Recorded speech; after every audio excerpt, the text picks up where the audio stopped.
Are you getting this error while installing Windows 11? This PC doesn't currently meet Windows 11 system requirements. Or maybe your computer says it doesn't support TPM 2. This usually happens because TPM 2 or secure boot is disabled. Or your PC doesn't meet the default Windows 11 requirements. But don't worry guys, in this video I will show you how to fix this issue in just a few minutes. If you enjoy videos like this, don't forget to subscribe to the channel. Let's get started. On the TPM 2 error screen, press Shift plus F10 on your keyboard. This will open the command prompt. Now type Reg Edit and press Enter.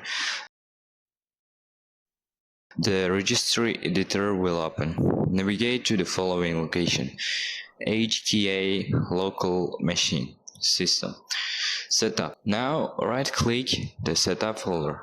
Select New, then click Key. Name the key LabConfig. Next, open the LabConfig folder. Inside it, create 3 default values. The first value should be named Bypass TPM Check. Set its value to 1.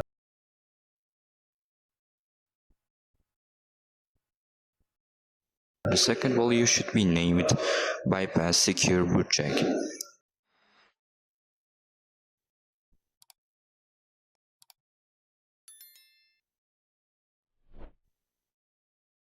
Set its value to 1 as well. The values of these two register keys allow the Windows installer to bypass the checks for TPM 2 and secure boot requirements.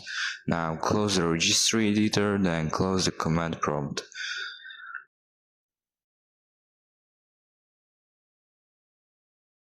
Return to the Windows Setup screen and click Back. Select your Windows 11 edition again, then click Next. As you can see, the TPM 2 error is gone and you can continue installing Windows 11 normally. That's it guys, you've successfully bypassed the TPM 2 requirement and can now continue installing Windows 11. I hope this tutorial helped you. If you found this video useful, don't forget to like, subscribe and turn on notifications for more Windows tutorials. If you have any questions, leave a comment below. I will be happy to help. Thanks for watching and I will see you in the next video.